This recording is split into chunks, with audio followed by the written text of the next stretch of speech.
Imagine stepping into a courtroom in Jerusalem. The year is 1961. Right. The atmosphere is just incredibly tense. Oh, absolutely. I mean, the room is completely packed. You've got journalists, Holocaust survivors, legal scholars from all over the world, and everyone's eyes are locked on this bulletproof glass booth right at the center of the room. Because inside that booth sits one of the chief architects of the Holocaust. Exactly. A man responsible for organizing the logistics of mass murder on a scale that was previously just unimaginable. And if you are sitting in that courtroom, you expect to see a monster, you know. Yeah, you really do. You expect to see someone who just exudes cruelty, like a sadistic, foaming-at-the-mouth psychopath. Yeah. You want the outside of the man to match the sheer horror of what he did. But instead, you look through the glass and you see this slightly balding, incredibly bland, paper-shuffling bureaucrat. Yeah, a guy who looks like he should be auditing your taxes, right? Or managing some mid-level paper supply company. He is completely terrifyingly ordinary. And that profound disconnect between the monstrous scale of the crimes and the utter mediocrity of the man who committed them is what completely shattered our understanding of how evil actually operates in the modern world. That man in the glass booth was Adolf Eichmann. And the person sitting in the press gallery watching him, trying to make sense of this horrifying mediocrity, was Hannah Arendt.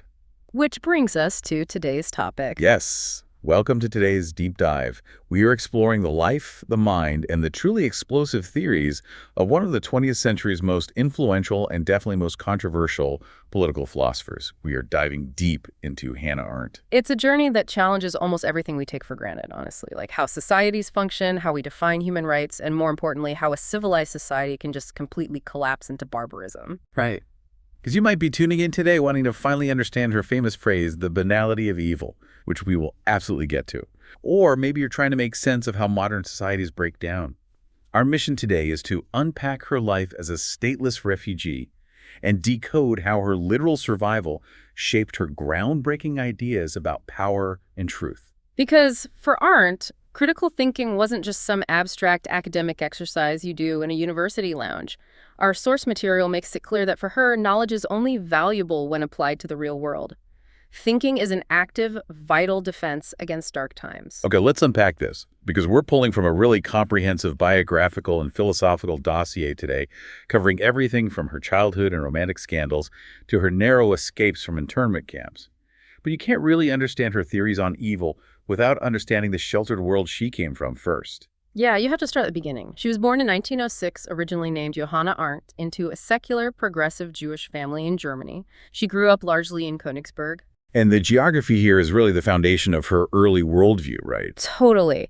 Königsberg was the East Prussian capital, but more importantly, it was a major center for the Haskalah. Which is the Jewish Enlightenment, right? Exactly. It was a movement that swept through Europe in the 18th and 19th centuries, basically advocating for Jewish integration into secular European society. It emphasized secular education, rationalism, adopting local languages. And her family was the absolute epitome of this. They were thoroughly assimilated. Yeah, the dossier notes her grandfather, Max Arendt, was a prominent businessman and a local politician who considered himself a German citizen first and foremost. He was actually quite anti-Zionist. Right, and her parents, Paul and Martha, were social democrats, so they were even further to the left politically. They were swimming in this cultured, highly intellectual, deeply German environment. And her mother, Martha, was super intense about Hannah's intellectual development. Oh, she was meticulously tracking it. There is this fascinating document in our sources where Martha kept a detailed diary of Hannah's development. She titled it Unser-Kind, meaning our child. She measured Hannah's progress against all the leading psychological benchmarks of the day. And what's wild is how Hannah just blew those benchmarks completely out of the water. I mean, we're talking about a kid who, by the age of 14, is casually reading Immanuel Kant's Critique of Pure Reason. Yeah, and Kierkegaard. Right. And she learned ancient Greek as a child. It was like, hey, I should probably start a Greek reading group at my school at 14. She was operating on a completely different intellectual plane. But there's a specific detail she recalled later in life that I think is the most important piece of her early psychological makeup. She said she grew up in an environment where nobody paid much attention to moral questions, because everyone just assumed that, quote, moral conduct is a matter of course. That phrase, a matter of course, Hmm. is central to understanding the tragedy of her generation. Mm. She grew up in this highly educated bubble where it was just assumed that human beings, if given the right education and culture, naturally default to decency. Like morality was just gravity. It was Right. just a law of the universe. Precisely. Morality was taken for granted. But the terrible irony there is that when you assume morality is just the default setting of humanity, you don't build any psychological defenses for the moment it vanishes. You are completely exposed. You really are. And that exposure, that sheltered brilliance, perfectly sets up a pivotal, deeply controversial moment in her youth. So in 1924, at 18 years old, she arrives at the University of Marburg to study philosophy. Okay. And she walks into the classroom of a man who would change the trajectory of her life, both intellectually and romantically. We're talking about Martin Heidegger. Yes. Heidegger was 35 years old, married with 2 young sons. And at the time, he wasn't just a professor, he was a phenomenon. He was preparing the lectures that would become his monumental work, Being and Time. Arendt later described him as the hidden king who reigned in the realm of thinking. Because he was leading a revolution in phenomenology. Right. Let's pause and define that just because it sounds intimidating. Sure. Phenomenology, at its most basic level, is the philosophical study of how things appear to our conscious experience. It's stepping back from all our abstract theories and just asking, what is it actually like to experience this? That's a perfect way to describe it. Heidegger was trying to strip away centuries of philosophical baggage to get back to the raw, lived experience of simply being.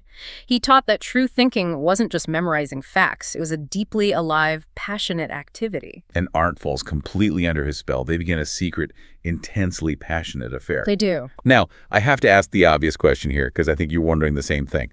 I look at this and I see a brilliant, incredibly vulnerable 18-year-old student and a charismatic, much older, married professor holding all the institutional power. But it's not just the gross power dynamic.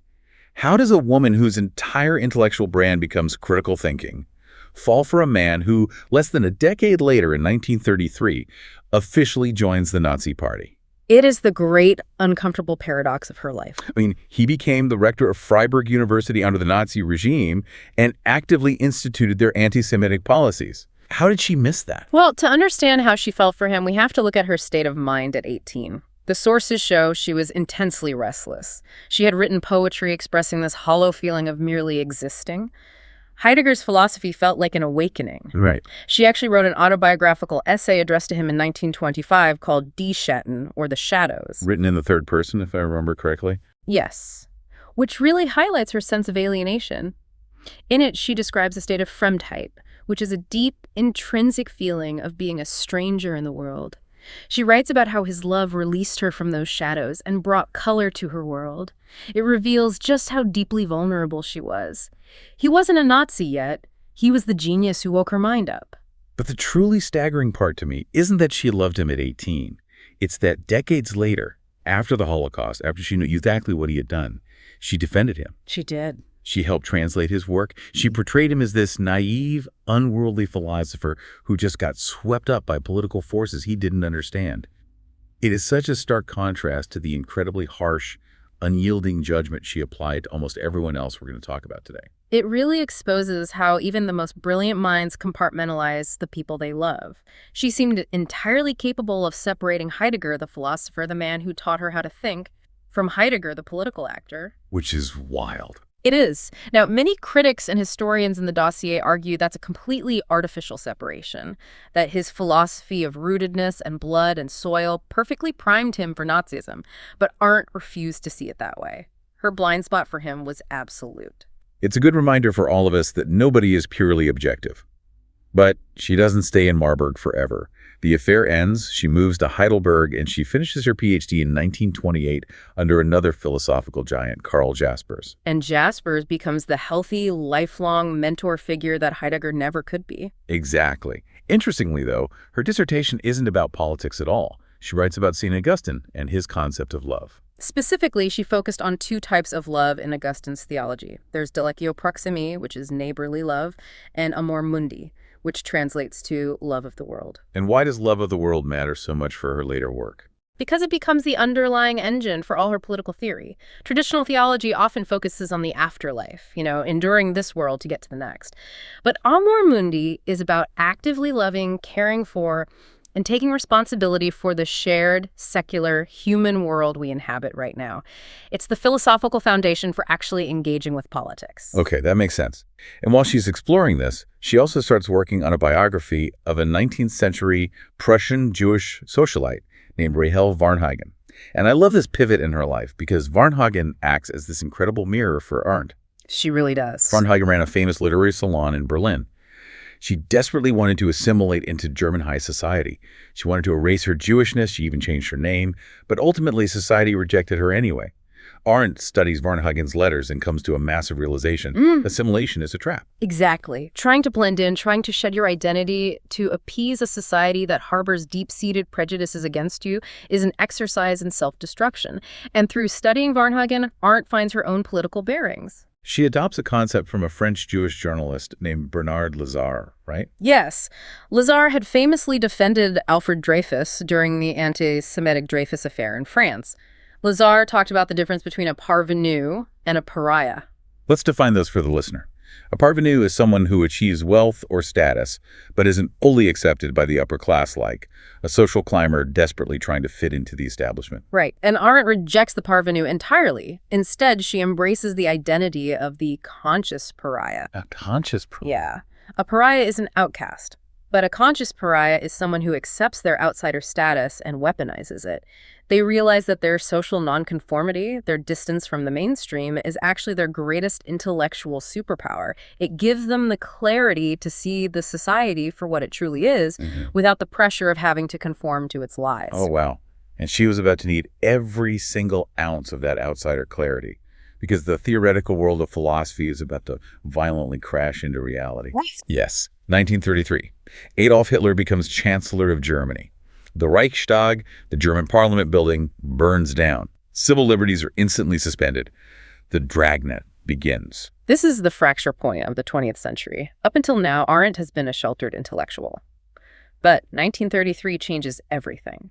Her first husband, Gunther Stern, who had associations with the Communist Party, immediately flees to Paris. He sees the writing on the wall. But Arendt makes a deeply courageous choice. She stays in Berlin. She does. And she doesn't just stay and keep her head down. Here's where it gets really interesting. She wasn't just a thinker.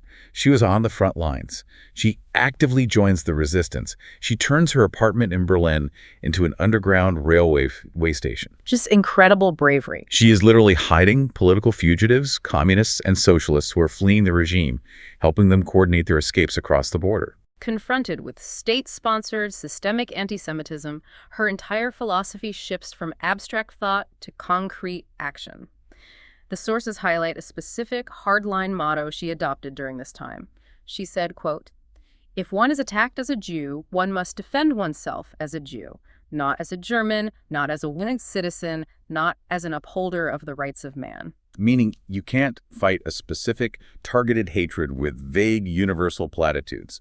If they are coming for you because of a specific identity, you have to stand your ground and fight back on the basis of that identity. Exactly. So she starts working with Zionist activists. Her friend Kurt Blumenfeld tasks her with something incredibly dangerous. She uses her access to the Prussian State Library to illegally collect and document evidence of Nazi anti-Semitic propaganda and actions. With the goal of smuggling this evidence out for a speech at the upcoming Zionist Congress in Prague, right? To wake the world up. Yes, it was espionage. Plain and simple, and it doesn't take long for the regime to notice. She is denounced by a librarian, and the Gestapo arrests her, along with her mother, Martha.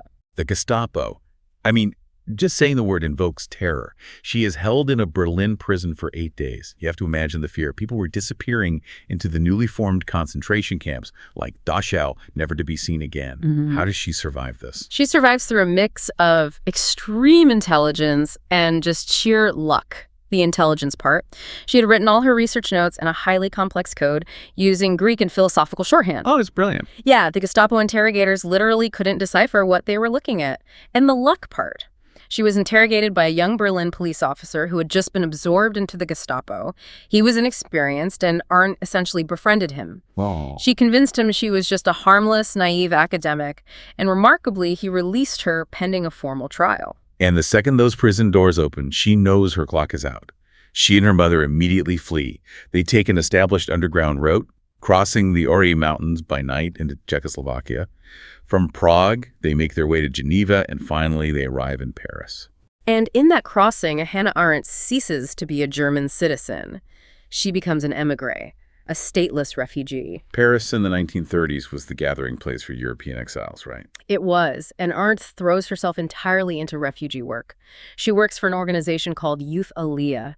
Her job is to secure funds, buy food, acquire clothing, and navigate this bureaucratic nightmare of getting visas to help Jewish youth escape Europe and emigrate to the British Mandate of Palestine. Which is wild because she's learning French, Hebrew, and Yiddish on the fly just to negotiate these rescues. Yeah, she was tireless. And while doing this grueling logistical work, she meets the man who will become her second husband and arguably her greatest intellectual partner, Heinrich Blücher. Now, Blücher is fascinating because he is the exact opposite of the sheltered academics she grew up with. He really was. Blücher was a self-educated poet from the working-class streets of Berlin, but more importantly, he was a former Spartacist. Okay, let's explain that term for you, the listener. The Spartacist League was a radical, left-wing, Marxist revolutionary movement in Germany right after World War I, famously led by Rosa Luxemburg. They literally tried to overthrow the government and establish a proletarian republic. So Blücher isn't just a theorist. He's a street-level revolutionary who has fought in the trenches of political uprisings. Exactly. He brings this gritty, pragmatic, deeply political perspective to Arendt's life. He introduces her to political theory outside of classical philosophy. And through Blücher and through her daily grind of trying to save refugees, Arendt realizes that philosophy alone is helpless against a tank. Right. You cannot fight political oppression with a well-reasoned essay. You need organized action. But the roles are closing in on terrorists, too. It's 1940. World War II has officially begun. And the French government does something that Arendt would later write about with bitter irony. They order all enemy aliens to report for internment. The absurdity of this is just staggering. The French government lumps Jewish refugees who are actively fleeing the Nazis into the same category as German agents, simply because their original passport said Germany. Arendt wrote that refugees were put into concentration camps by their foes and into internment camps by their friends. Unbelievable. So Blücher is sent to one camp, and Arendt is shipped to the south of France, to Camp Gurs. Let's talk about the reality of Camp Gurs. This wasn't a processing center. No. It was originally built to hold refugees fleeing the Spanish Civil War. Our sources describe it as desolate. Row after row of flimsy wooden barracks sitting in a sea of thick, freezing mud, dysentery, starvation, and a crushing psychological despair. Arendt is trapped there, a prisoner of a liberal democracy. But then history accelerates. In June 1940, the German army blitzes through France. The French military capitulates. The country is abruptly divided into the occupied zone and the collaborationist Vichy regime. Right. And in the immediate aftermath of the surrender, there is absolute bureaucratic chaos. The French guards at Camp Gurs don't know what to do. Communications break down completely. And Arendt sees her window. While everyone else is paralyzed by fear and confusion, she uses the chaos. She manages to acquire forged liberation papers, and she just walks out the gates. It's incredible. She and a couple of hundred other women out of the thousands held there simply leave before the authorities can lock the camp down for the Nazis. She hitchhikes and walks north toward Montauban. And by an incredible stroke of luck, she reunites with Blücher, who had also managed to escape his camp during a forced march. But they are now fugitives in Vichy France, which is actively cooperating with the Gestapo. Very dangerous. In fact, their close friend, the brilliant philosopher Walter Benjamin, attempts to flee across the Spanish border right around this time. Fearing he is about to be handed back to the Gestapo, Benjamin takes his own life. So the margin of error is literally zero. To get out of Europe, Arendt and Blücher have to rely on an underground rescue network operating out of Marseille. This is the one famously run by the American journalist Varian Fry and the vice consul Hiram Bingham. Right, they are illegally forging passports, bribing border guards, and smuggling intellectuals out. Using this network, Arendt, Blücher, and her mother managed to secure passage on a train through Spain to Lisbon, Portugal. And from there, they board a ship and arrive in New York in May 1941. They step off the boat in New York with almost nothing, a few dollars, no English. But Arendt doesn't pause to catch her breath. She immediately learns English. She starts writing a column for the German-language Jewish newspaper Aufbau, fiercely advocating for the creation of an independent Jewish army to fight Hitler. And later, she takes a vital role in recovering looted Jewish cultural assets across a decimated Europe. She survived. She made it to New York, and in 1951, she finally becomes a U.S. citizen. She is safe. But she realizes survival isn't enough. She needs to autopsy the monster that just destroyed her world. She needs to explain exactly how European civilization collapsed so thoroughly. And that drive produces her first major masterpiece, The Origins of Totalitarianism. The Origins of Totalitarianism was a seismic event in political philosophy when it came out in 1951. In it, she analyzes both Nazi Germany and Stalinist Russia. She argued that these regimes were not just worse versions of old-school dictatorships. They were a completely novel, unprecedented form of government. Let's break down the mechanism here. How is a totalitarian regime different from a standard tyranny or a dictatorship? I mean, if I'm a tyrant, I want power and I want wealth. I use violence and terror to silence my political opponents so I can stay in power. Terror is a tool. Right. But Arendt says under totalitarianism, terror isn't just a tool to achieve an end. Terror is the essence of the state. Exactly. A standard dictator demands your obedience. A totalitarian regime demands your soul. The goal of totalitarianism wasn't just to exert political control, it was to fundamentally alter human nature. And to achieve this, the regime relied on what she called radical evil. The psychological core of radical evil is the systematic process of making human beings superfluous. Superfluous, like completely disposable. Yes. Stripped of all individuality, all spontaneity, until you are nothing more than a biological mechanism that can be easily erased. Exactly. The camps weren't just killing centers, they were laboratories designed to prove that human beings could be reduced to a subhuman state before they were murdered. It was a literal assault on the very concept of humanity. And to get a society to accept this, to get a massive population to participate in this machinery, the regime had to completely dismantle reality. Which brings us to her analysis of the function of lying in politics.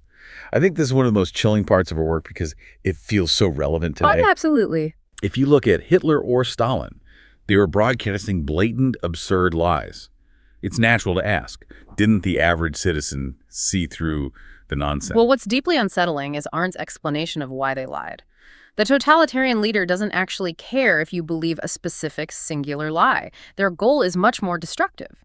They want to obliterate the distinction between fact and fiction entirely. She writes, and I'm quoting here, "The ideal subject of totalitarian rule is not the convinced Nazi or the convinced communist, but people for whom the distinction between fact and fiction and the distinction between true and false no longer exists." It's terrifying. If the government tells a massive lie on Monday and proves it false on Tuesday, the ideal totalitarian subject doesn't get angry at being deceived. They just admire the leader for being so tactically clever. It breeds a terminal cynicism. Right, because if you cannot tell truth from falsehood on your own, you lose your bearing in the real world. And if you lose your grip on reality, you completely lose your ability to tell right from wrong. You become entirely dependent on the leader to define what is real and what is moral day by day. That is horrifying. And what's fascinating is that she didn't just relegate this warning to 1930s Europe.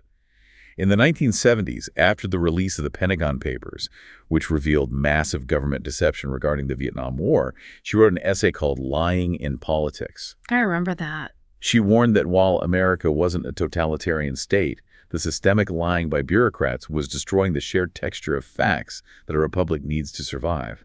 The mechanism is the same. If you destroy truth, you destroy the capacity for independent moral judgment. Intertwined with this vulnerability of the individual is our incredible controversial critique of human rights. This originates from her lived experience as a refugee, first explored in her essay, We Refugees, and then expanded in Origins. I want to use an analogy here to explain her critique because it can be dense. Imagine someone sells you a lifetime warranty on a very expensive appliance. Right. The warranty promises to protect you no matter what.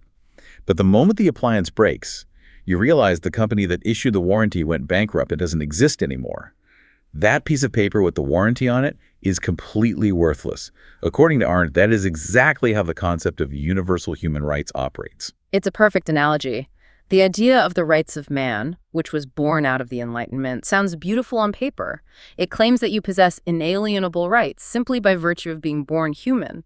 But Arendt argues this is a dangerous illusion, because who exactly enforces those rights? Right. She says civil rights only exist because a sovereign nation state enforces them with police and courts.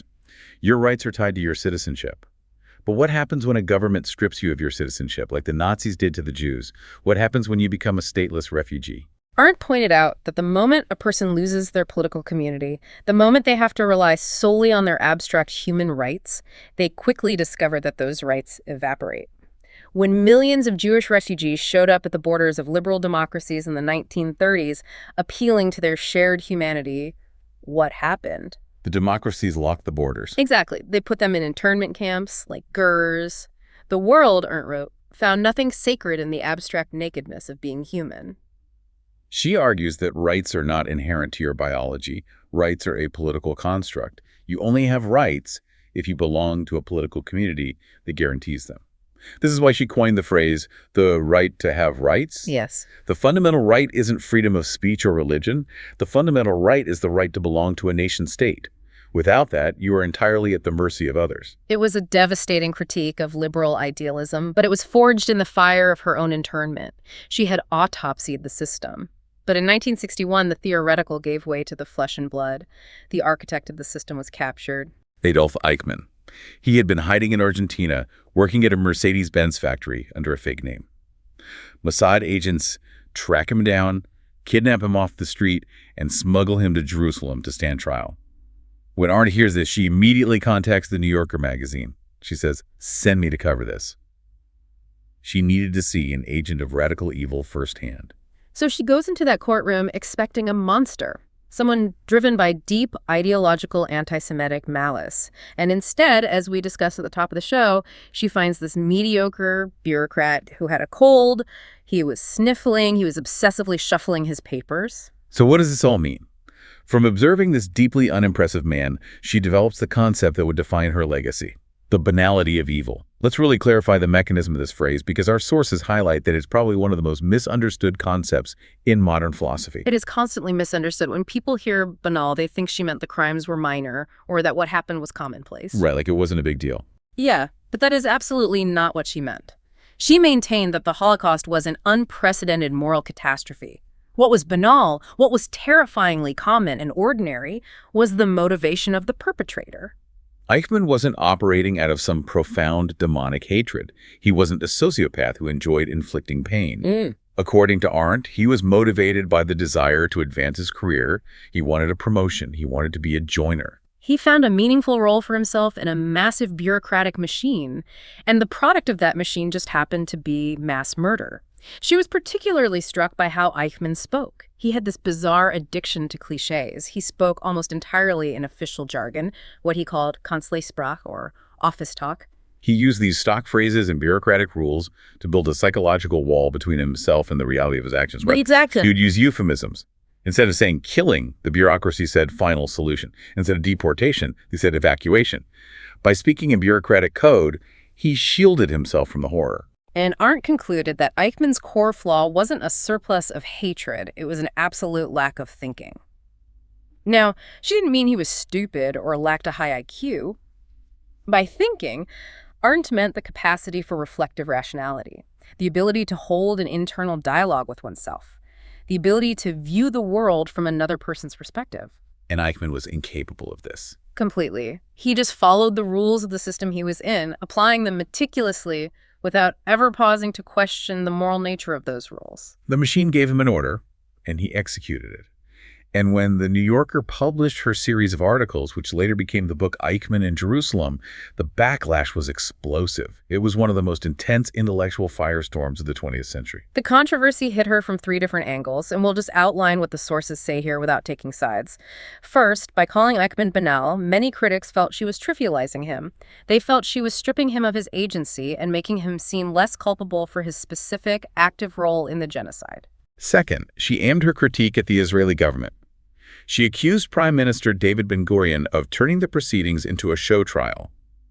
She argued that instead of simply trying Eichmann for his specific crimes based on evidence, the prosecution was using the trial to build a broader national narrative about eternal Jewish victimhood and the necessity of the State of Israel. She felt this compromised the legal integrity of the trial. But the third point of backlash is what truly devastated her personal life. Arendt dedicated a portion of her report to the role of the Jewish councils, the Judenreich. Right. These were the local community leaders in the ghettos who were forced by the Nazis, under threat of immediate death, to administer the ghettos and eventually to organize the lists for deportations to the camps. The source material shows that Arendt wrote that these leaders cooperated with Eichmann's bureaucracy, and she made the agonizing argument that this compliance actually streamlined the logistics of the Holocaust and worsened the death toll. Yeah. She wrote, and again I'm quoting the text directly, "This role of the Jewish leaders in the destruction of their own people is undoubtedly the darkest chapter in the whole dark story." The reaction to this sentence was absolute fury. She was denounced globally. Organizations labeled her a self-hating Jewess, but the most painful rejections came from her own circle. Yeah. Close friends cut ties with her permanently. Gershom Scholem, the eminent scholar of Jewish mysticism and a longtime friend, wrote her a scathing public letter. He accused her of lacking Ahabath Israel, a profound, unconditional love of the Jewish people. Her mentor, Karl Jaspers, had actually tried to warn her before she even left for Jerusalem. He told her, "The Eichmann trial will be no pleasure for you. I'm afraid it cannot go well." I have to play devil's advocate here, standing in the shoes of her critics, based on what we're reading. Isn't it incredibly cold, sitting safely in an apartment in New York in 1963 to philosophize about the victims of a genocide? To critique how people acted when they had a literal gun to their heads. The Jewish councils were faced with impossible, choiceless choices. It is a profoundly painful question, and her critics were absolutely justified in pointing out what they saw as a severe lack of empathy in her tone. The text provides Arndt's philosophical defense, though. She argued she wasn't trying to act as a judge, allocating personal blame to individuals who were operating under total terror. Okay, then what was she doing? She was mourning the absolute collapse of a moral universe. She was looking at the ancient moral imperative, traced back to Socrates, which says, "It is better to suffer wrong than to do wrong." She saw the forced cooperation of the councils as the ultimate demonic triumph of the totalitarian system, that the system was so perfectly designed it could force the victims to become cogs in the machinery of their own destruction. Wow. And out of this incredibly dark debate, Arendt extracts a lesson that I think is her most vital takeaway for you, the listener. During the trial, Eichmann tried to mount a philosophical defense. He actually cited Immanuel Kant. He claimed he lived his whole life according to Kantian moral precepts, and that he was simply fulfilling his duty of obedience to the law of the land. Which absolutely infuriated Arendt. She knew Kant inside and out. In a 1964 interview with the journalist Drew Comfest, she violently rebutted Eichmann's claim. She explained that Kant's entire moral philosophy relies on the human faculty of independent judgment. Kantian ethics requires you to ask if your action could be applied as a universal law. Blind obedience is the exact opposite of Kantian philosophy. She actually paraphrased Kant, didn't she? She did. She said, "Kein Mensch hat bei Kant das Recht zu gehorchen." No man has, according to Kant, the right to obey. No one has the right to obey. That phrase has become iconic. There's a famous piece of fascist architecture in Bolzano, Italy, a massive bas-relief that originally read, "Believe, obey, combat." In 2017, a group of artists projected Arndt's phrase, "No one has the right to obey," right over the fascist command to obey. It perfectly captures her mechanism of resistance. It really does. Obedience is always a choice. You cannot outsource your moral judgment to a boss, to a government, or to a bureaucratic system. If a law or an order demands that you participate in something morally evil, you do not have the right to simply obey it and wash your hands of the responsibility. Because the moment you stop thinking, the moment you decide just follow the rules of the system without questioning them, you open the door to the banality of evil. The system relies on your thoughtless compliance. So, after staring into this abyss, after dissecting totalitarianism, the death camps, and the terrifying compliance of normal people, Arendt spent the later part of her life trying to figure out how we actually build a world that can resist this. What makes human life meaningful. She outlines this in her 1958 book, The Human Condition. Yes, and she divides human activity into 3 distinct categories: labor, work, and action. Let's break these down quickly. Sure. Labor is the lowest level. It is purely about biological survival. Eating, sleeping, growing food, maintaining the body. It leaves nothing permanent behind. The next level is work. Work is about fabrication. It's humans building the artificial world-building houses, crafting tools, creating art. Work creates the physical infrastructure of our world. But the highest tier, the thing that truly makes us human, is action. Yes. Action is political engagement. It is speech, debate, and the exercise of freedom in the public sphere among our peers. Action is how we disclose who we truly are to the world. And this framework leads to what is undoubtedly my favorite concept of hers. It's the perfect counterweight to all the darkness we've discussed. We talked earlier about Heidegger. Heidegger's philosophy was incredibly morbid. He argued that the defining characteristic of human existence is our mortality. We are being towards death. Everything we do is shadowed by the fact that we will die. But Arendt flips this entirely on its head. She introduces the concept of natality. Natality is her beautiful, radical assertion that humans are not born in order to die. They are born in order to begin. Birth is the ultimate disruption. Every single time a new human being is born, an entirely new, unpredictable perspective is introduced into the world. It's the capacity for spontaneous, unprecedented action, right? Exactly. She called natality the miracle that saves the world, because it guarantees that history is never fully locked on a path of destruction. There's always the potential for a new beginning. But because human action is unpredictable, because when you act, you never fully know what the consequences will be, we need mechanisms to manage that chaos. And she identifies two specific actions that stabilize the web of human relationships. Right. The first is forgiving. Forgiving unfixes the past. If we couldn't forgive, we would be permanently trapped by every mistake we ever made. Forgiveness releases us so we can move forward. And the second is promising. Promising fixes the future. By making and keeping promises, we create islands of predictability and trust in a totally uncertain world.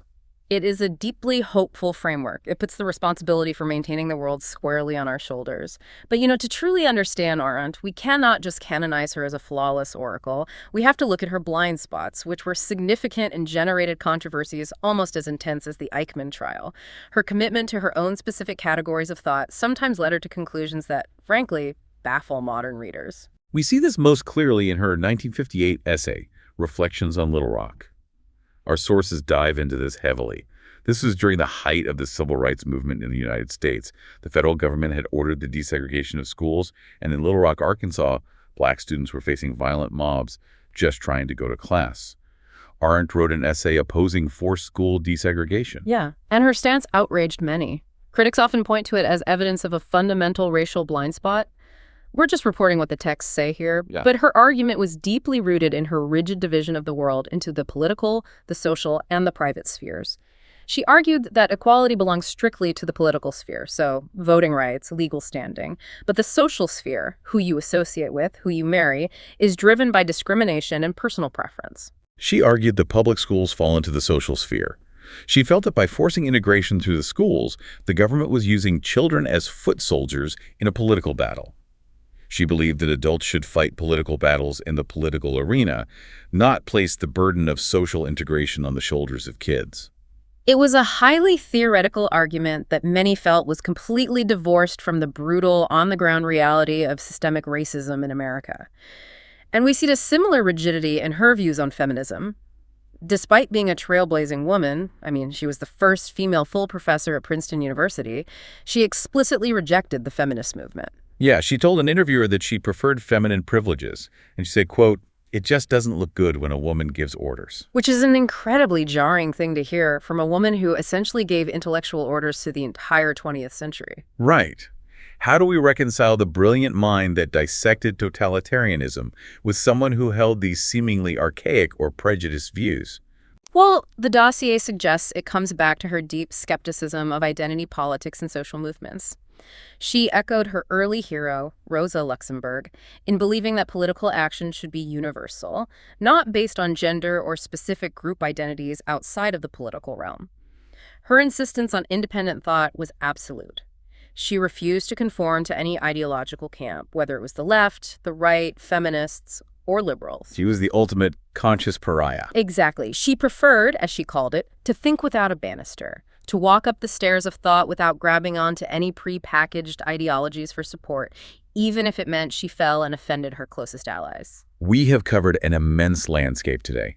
We followed Hannah Arendt from a brilliant, sheltered student in Königsberg, fallen under the spell of Heidegger, to a fearless underground activist navigating the collapse of the Weimar Republic. We saw her as a stateless refugee walking out of an internment camp.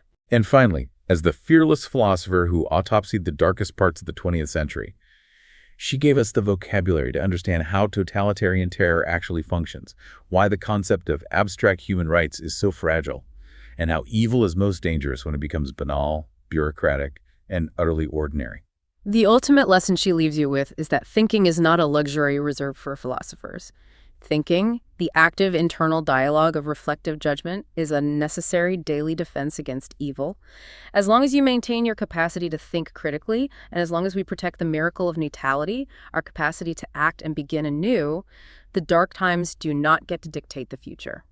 Before we close out, we want to leave you with a final provocative thought, something that wasn't strictly in our previous discussion, but takes Arendt's warnings and drops them directly into the modern world. Arendt warned us about the specific danger of humans becoming superfluous.